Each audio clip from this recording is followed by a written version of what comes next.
everything's broken after 8 years of Trudeau. But the good news is life was not like this before Justin Trudeau, and it won't be like this after he's gone. Conservative leader Pierre Poilievre is heading into his party's policy convention with a spring in his step and a bump in the polls.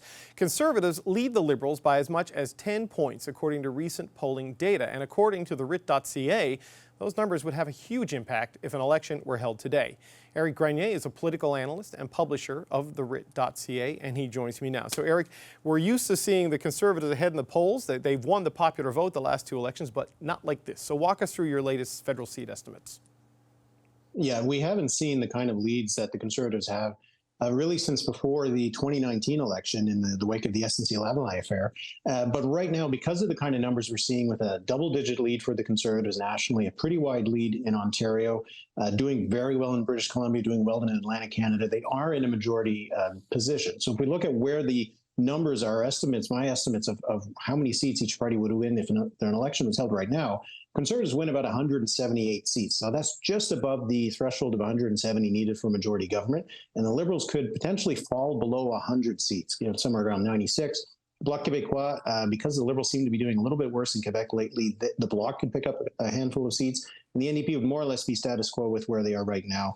So it is majority territory for the Conservatives. But the fact that it is only an 8-seat gap when they have a 10-point lead in the polls shows just how inefficient the Conservative vote remains. If the Liberals were ahead by 10 points in the polls, they'd probably be approaching 200 seats. Right. I mean, it's an 8-point gap for a majority, but it's like an 80-seat gap, over the Liberals. And obviously, with that kind of projection, an election is not happening today. A lot can change between now and the next federal election, which is like late 2024, sometime in 2025, most likely. What are you watching for that could heavily influence these numbers?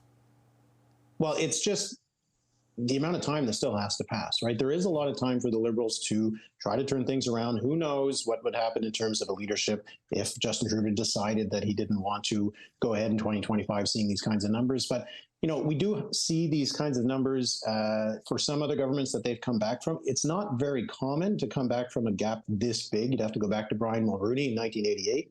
I think to see a government make a comeback in this way. But there's also a lot of road ahead for the Conservatives. Maintaining a 10-point lead 2 years out of an election, that's not easy to do. There's going to be a lot of potential traps for the Conservatives in the coming years. And for Pierre Poilievre himself, we're seeing some indications that his personal numbers have been improving over the summer. Maybe those ads had something to do about it, but he's got to keep that going. The image that he's kind of rebranded himself with over the summer has to be maintained for the next 2 years. That's going to be a challenge. So the fact that the Conservatives are so far ahead right now, would win a majority if there's an election held today, probably good indication there won't be an election anytime soon. But yeah, 2 years, lots can change in 2 years. And that includes things getting even worse for the Liberals. Yeah, well, you can't rule that out, right? Especially with the economic uncertainty, the geopolitical uncertainty. But, talk a little bit about the vote inefficiency that you mentioned off the top. I mean, the Conservatives run up these big margins in Alberta and Saskatchewan, and it lets them win the popular vote. But you win a seat by 10,000 votes or 10 votes, it's still only one seat. But the path seems wider here, right? Rural Atlantic Canada is something that I know Pierre Poilievre is targeting. He's in that part of the country a lot. But the GTA, I mean, what are the prospects of them breaking into that Liberal fortress that has really saved them over the last couple of elections? I think that is the big question. We have seen some polling recently that has the Conservatives ahead by a big margin. In Ontario, the Leger poll had about a 15-point gap, but most polls have a smaller gap in Ontario. The unpopularity right now with the Doug Ford PCs, we saw some polling recently that they've come down. That can have a kind of knock-on effect for the federal brand. But you're right, they need to make inroads in Atlantic Canada. Numbers suggest they can do it, but it's not going to be easy. Remember, the Liberals have dominated that region for a while. They still need to win seats in Quebec. They can't just go back to the Stephen Harper plan in 2011 of just having a handful of seats. And then you have the GTA. Can they break into Toronto? That is going to be the big challenge because the Liberals won all of Mississauga, they won all of Brampton, they won all of Toronto. The Conservatives can't afford the Liberals to do that again. So that'll be the big challenge, I think, for the Conservatives to turn some of these good poll numbers into actual seat wins. And we haven't seen that in by-elections just yet. We'll see what happens in Durham when that by-election happens, probably later this year. But still a big test for them. For them to win a majority government, they need to have this kind of lead in the polls. And a 10-point lead in the polls, it's not an easy thing to maintain. You know, outside of Toronto, the Lower Mainland is, I know, another priority and another target. And when you look at your seat modeling and what it would take for them to get the majority, they need a bigger showing in British Columbia than really the reunited Conservatives have been able to do. So given the three-way splits there, I mean, what kind of needs to happen for them to make that breakthrough that you're calling for? Yeah, British Columbia, I think, is one of those areas that we don't really talk about as an important battleground in terms of winning a lot of seats. But you know, if the Conservatives can win 24 seats in British Columbia, that would be a lot of seats. They haven't done that since, I think, the 2000 election, for going back to the Canadian Alliance days.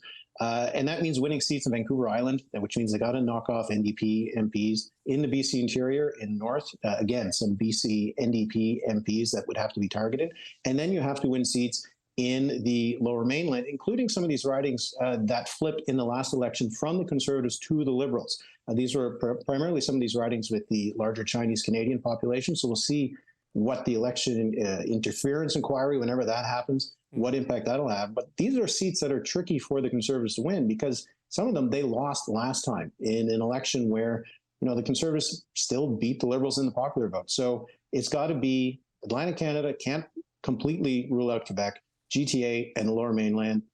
Those suburbs that voted for Stephen Harper in 2011, more than a decade ago, they would have to vote for Pierre Poilievre if he was going to win a majority government. Okay, I have one last question, because I know I've kept you longer than we said we would, but I want to take advantage of the time I have with you. And let's talk about Quebec, right? Because we're hoping to connect with the party president, Rob Batherson, in just a second. They're in Quebec City. The Conservatives are going to have their convention there. Now, this is a site Andrew Scheer picked for the convention. It's not a Pierre Poilievre thing. But the point stands that they need to grow there and they need to gain there. Climate and culture war issues are very important in Quebec, and this is where the Conservatives struggle. So how does this particular dynamic play out there in terms of the ability of a Pierre Poilievre-led Conservative Party ability to grow their seat total in Quebec? Yeah, that's always what the Conservatives have been trying to do, trying to break through into Quebec. And there's been efforts that Aaron O'Toole and Andrew Scheer made, didn't really pay off. I don't know if Pierre Poilievre is going to put in the same kind of effort. We did see recently that the Conservatives had an actual attack ad against the Bloc Québécois, which is an interesting tactic, because they see that some of the seats that they would have to gain in Quebec would not be Liberal seats, but they would be Bloc seats. So it's a different kind of chess. It's like 3D or 4D chess at this point when you're looking at NDP, Bloc, and Liberal seats that you're trying to pick up. Yeah. But for the Conservatives, it's not so much that they need to gain a lot. They need to make sure they don't lose what they have, because you lose the 10, 11 seats in Quebec that they've been able to win over the last couple of elections, then it is very tough to win that majority. Could they get up to 13, 14, 15? Probably not worth the effort for the Conservatives, because it probably means making compromises that could cost them elsewhere. Okay. Éric, always appreciate the insight and the breakdown. That's Éric Grenier, publisher of the Writ.ca. Thanks, man. All right, now we're going to get the take of a major player in Conservative circles. Rob Batherson is the president of the Conservative Party of Canada, and he joins me now from Quebec City. Rob, it's good to talk to you again.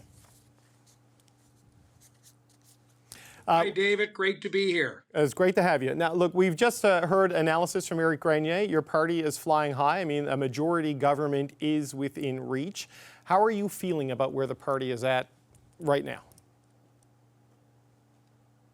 Feeling great. Canadians are responding to Pierre Poilievre's message on cost of living, affordability, the housing crisis. And these are really messages that unite Canadians from coast to coast to coast. Regardless of where you live in this great country, you're dealing with the impact of the carbon tax and interest rates. You're dealing with lack of housing options and affordable and accessible housing.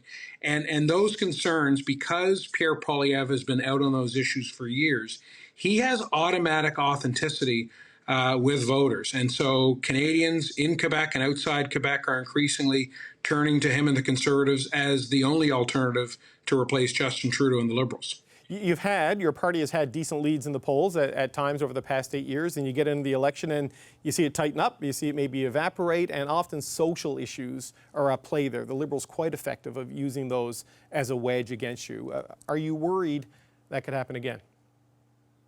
I think the reality is Justin Trudeau and the Liberals are facing 8 long years and a record where the usual fear tactics and scare tactics that they'll throw out in the middle of a campaign, I think Canadians will see through those tactics, and they'll focus on the fact that everything has gotten appreciably worse over the last 8 years. When you think of record food bank usage, you think of how hard it is to find affordable housing. You think of the price of everything that has gone up because of Liberal policies, in many ways supported by the NDP, and in some cases here in Quebec, like the carbon tax, supported by the Bloc. So I think we're increasingly confident that when Canadians are looking for a change in government, and they're certainly tired of Justin Trudeau and the Liberals after the last 8 years, they're going to turn to Pierre Poilievre, who has been the most credible on cost of living and housing issues. But you know, at your convention there in Quebec City, gender identity is on the agenda this year. You've got a proposal that calls on the Conservative government to ban gender-affirming care for minors. The leader was asked about that today. He wouldn't weigh on any of the specific proposals.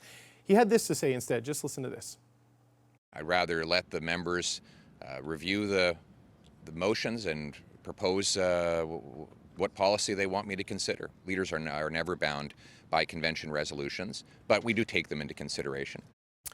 So on that point, Rob, he makes the point that the leader is not bound by convention resolutions. A lot of social conservatives go to your conventions, they bring these resolutions. How should they interpret those remarks from Mr. Poilievre? I think the reality is we've always been a Democratic Party that embraces a broad coalition of different kind of conservatives, social conservatives, libertarians, progressive conservatives, and we come and debate these issues and we vote. But ultimately, the leader, whomever that leader is, sets the direction of the party. That was the case under Stephen Harper. It's the case under Pierre Poilievre. And we haven't had a leader in the history of the Conservative Party of Canada with the kind of strong grassroots support, the incredible mandate that Pierre Poilievre received last September by way of a leadership vote. So he has a lot of leeway to set the direction of the party, but he also knows the party well. He's credible among our grassroots members, and that's why he is very conscious to listen to the views, but ultimately the leader sets the direction that we'll be taking to Canadians and to voters. Right. So if you're going to win the next election, though, as Éric and others were talking about, you need to grow in Quebec. I mean, your convention's not in Quebec City by accident. Climate change and protecting the environment, big issues in Quebec, maybe as much or more than any other part of the country. You've mentioned the carbon tax, which we're both Atlantic Canadians. We know how that's playing out east. But Quebecers, it's different. So are you prepared as a party to meet Quebecers where they are on climate change? Because policies in the last couple of elections haven't resonated on that front there.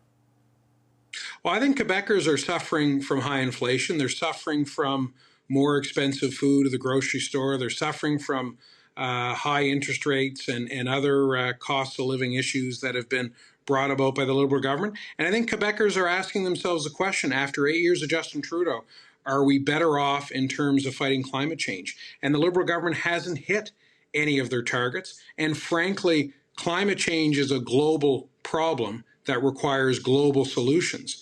And we could be doing a better job on climate change if we adopted a lot of the ideas that Pierre Poilievre has talked about in terms of using technology as opposed to taxes to get more green energy into the market and into the export market to replace dirty coal. And I think a lot of Quebecers are kind of shaking their head. You know, the great Green Knight, Stephen Guilbeault, goes all the way to China.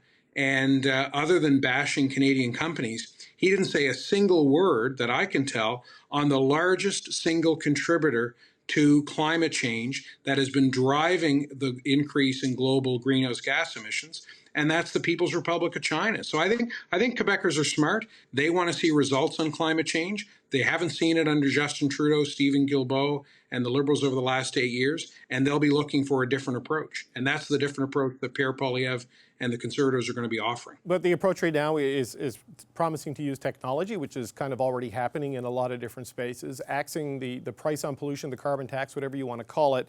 What else is there, though? Like, what else will the Conservatives put in the window for voters who, for many young voters in particular, climate and the environment are the number one issue? But David, we haven't seen real action in terms of using technology to fight climate change. We've sat on cleaner Canadian natural gas that could be used to help Germany, to help our allies get off of Putin's energy. We could be using Canadian natural gas to replace coal in different parts of Asia. And we haven't been doing that because we have a government that views taxation as the only solution on climate change, yet it continues to fail. I mean, you look at the United States. successive administrations have done a better job in terms of reducing greenhouse gas emissions through increased natural gas usage as opposed to a carbon tax. So I think, again, people are smart. They see that climate change is not being addressed through a taxation policy, and they're going to be looking for alternatives. And when the next election comes, they'll be able to judge our plan against the lack of results and the failure of the Trudeau Liberals. Okay, we're out of time, but I want to have you back to talk more about that down the road. Thank you so much to the President of the Conservative Party of Canada, Rob Batherson. Thanks, Rob. Thanks, David. Have a great day.